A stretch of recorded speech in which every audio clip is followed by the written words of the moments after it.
Hello students, मेरा नाम ज्योत्सना है और ये आपकी पॉलिटिकल साइंस की क्लास है। आज जो हम पढ़ने जा रहे हैं वो आपकी पेपर का पहली यूनिट का पहला चैप्टर है, जो कि है मनु। इसके अंतर्गत हम आज पढ़ेंगे कि मनु का जो ओरिजिन है, मनु का जन्म, मनुस्मृति के बारे में और मनु के द्वारा जो विभिन्न तरह के विचार दिए गए हैं उनका हम विस्तार से अध्ययन करेंगे। सबसे पहले यहाँ हम चर्चा करते हैं मनु के जीवन काल के बारे में। और मनु का जो जीवन काल है उसके बारे में बहुत सारी धारणाएं प्रचलित हैं, अलग अलग प्रकार की। तो कोई भी एक मत या एक विचार के बारे में हम सटीकता से नहीं कह सकते हैं कि हाँ वही सत्य है।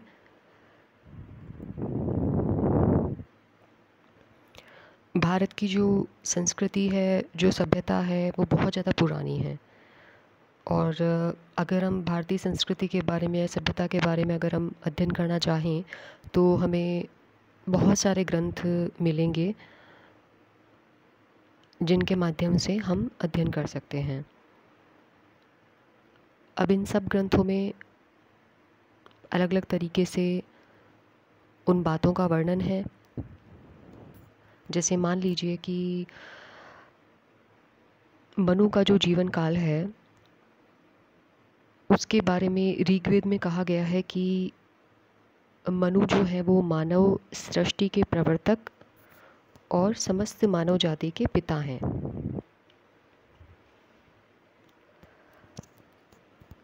इसी प्रकार से तैत्तिरीय जो संहिता है उसमें मनु को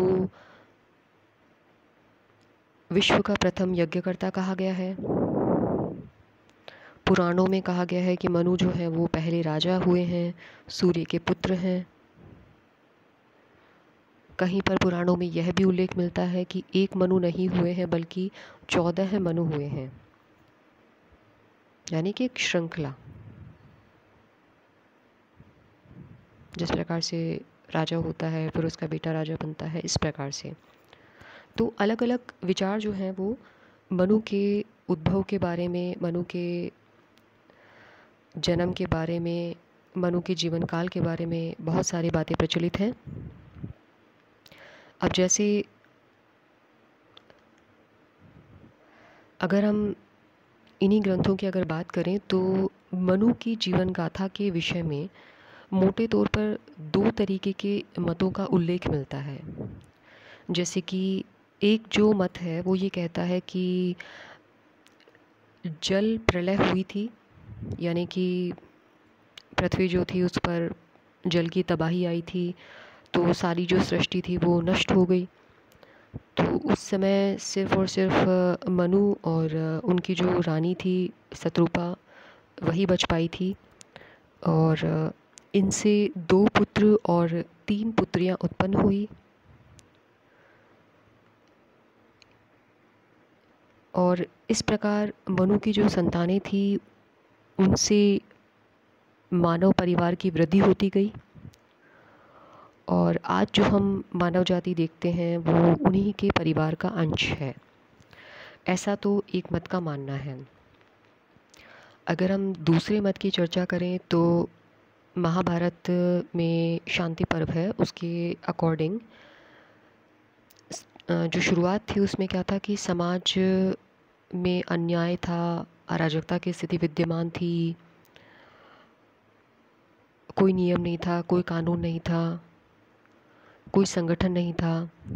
तो ऐसे में क्या हुआ कि इस स्थिति से बचने के लिए, इस असुरक्षा और अन्याय की स्थिति से बचने के लिए जो समाज था उसने मनु को अपना राजा चुना और उसे दंड की शक्ति भी दी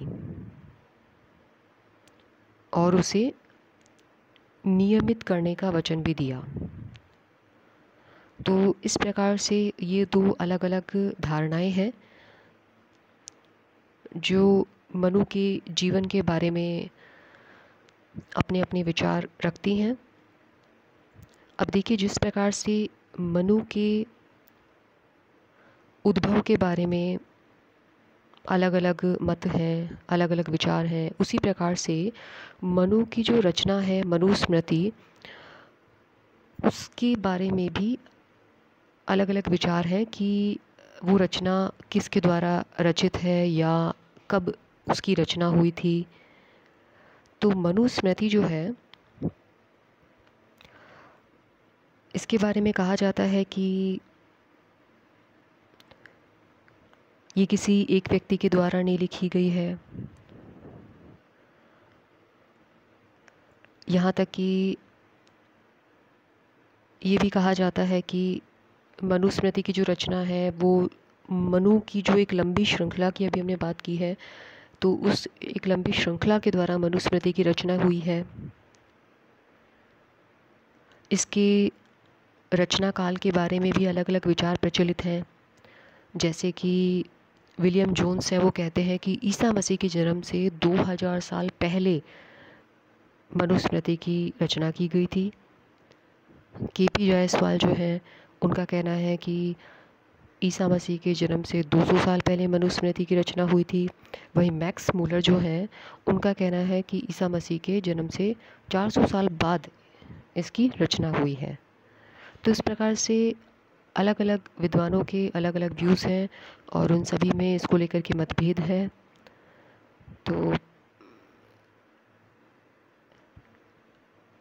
एग्ज़ाम्स में कभी इस तरीके का कोई प्रश्न नहीं पूछा जाता है कि मनु का जन्म कहाँ हुआ था, किस स्थान पर हुआ था, या मनुस्मृति की रचना कब हुई थी, कौन से काल में हुई थी। ऐसे प्रश्न एग्ज़ाम्स में नहीं पूछे जाते हैं। आपको जो इसमें याद रखना है वो ये है कि मनुस्मृति जो है उसका अन्य नाम है मानव धर्मशास्त्र। 12 है इसमें अध्याय हैं और 12 अध्यायों में मानव जीवन से जुड़े हुए हर पक्ष का इसमें वर्णन है। सबसे जो पहला अध्याय है वो सृष्टि की उत्पत्ति के बारे में चर्चा करता है।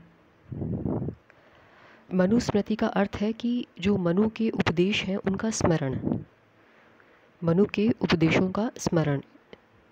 स्मृति मतलब होता है कि कानून का या विधि का जो महत्वपूर्ण स्रोत होता है उसे हम कहते हैं स्मृति। और चूँकि ये मनु के द्वारा रचित है तो इस वजह से इसे मनुस्मृति कहा जाता है।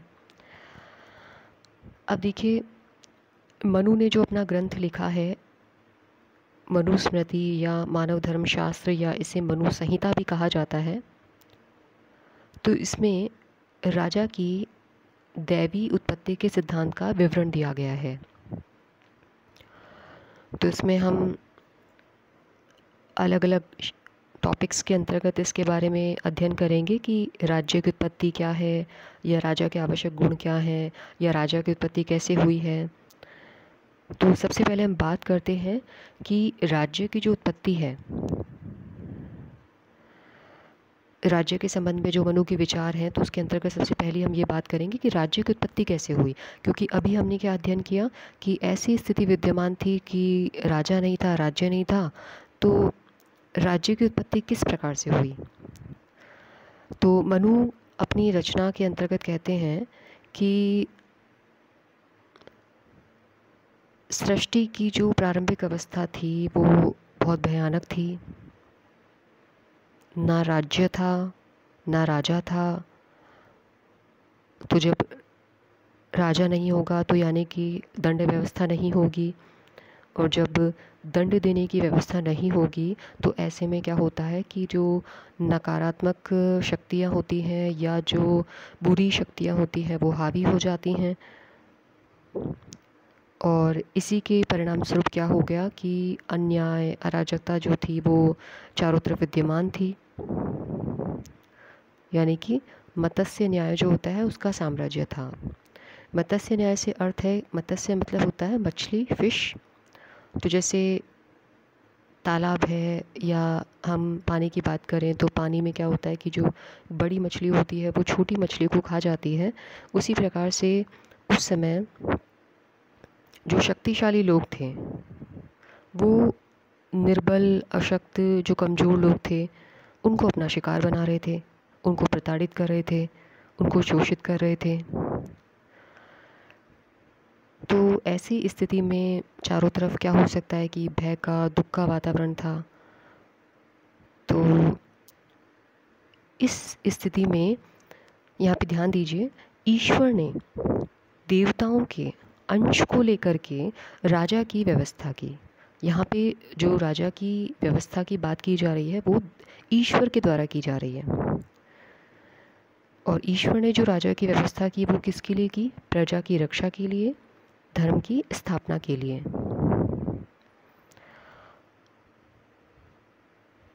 तो ये तो हुई राज्य की उत्पत्ति की बात।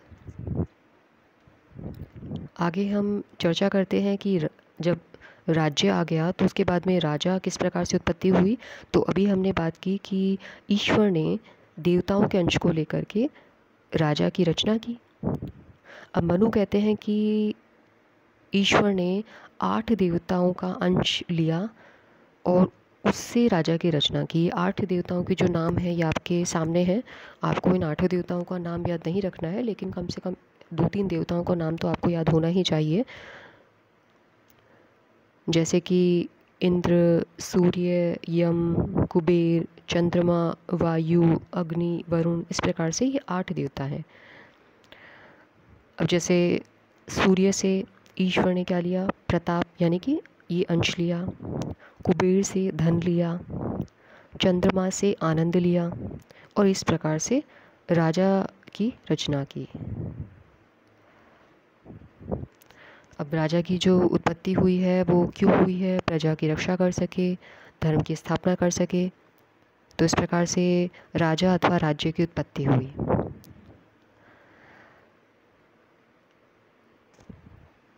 तो मनु ने राज्य की उत्पत्ति के लिए जो सिद्धांत बताया है वो कौन सा सिद्धांत है? दैवी सिद्धांत। और राजा 8 देवताओं का अंश है, इसका मतलब ये है कि राजा भी अपने आप में क्या है? एक देव है, एक देवता है। तो मनु ने राजा को भी देवता ही माना है, देव माना है। तो यहाँ देखिए वो कुछ विशेष बातें भी कहते हैं मनु कि प्रजा को उसके विरोध का अधिकार नहीं है, लेकिन कुछ स्थितियों में प्रजा जो है वो राजा की आलोचना कर सकती है। तो मनु ने राजा को सिर्फ ईश्वर के प्रति उत्तरदायी नहीं बताया है। यहाँ राजा जो है वो किसके अधीन है? वो धर्म के अधीन है, धर्म की मर्यादा के, नैतिकता के अधीन है। तो मनु ये भी कहते हैं यहाँ पे कि मान लीजिए कि प्रजा कोई अपराध करती है और उसे दंड दिया जाता है। अगर वही अपराध अगर राजा करेगा तो प्रजा की तुलना में राजा को अधिक दंड दिया जाएगा। इस प्रकार से देखिए मनु ने राजा के ऊपर प्रतिबंधों की भी बात कही है। मतलब इससे क्या झलकता है कि राजा जो है वो स्वेच्छाचारी नहीं है, राजा निरंकुश नहीं है, और ना ही उसने राजाओं के लिए किसी प्रकार की कोई दैवीय अधिकारों की बात की है। अभी हमने चर्चा की कि राजा जो है वो 8 देवताओं का अंश है, लेकिन राजा को उसने किसी प्रकार के कोई दैवीय अधिकार नहीं दिए हैं।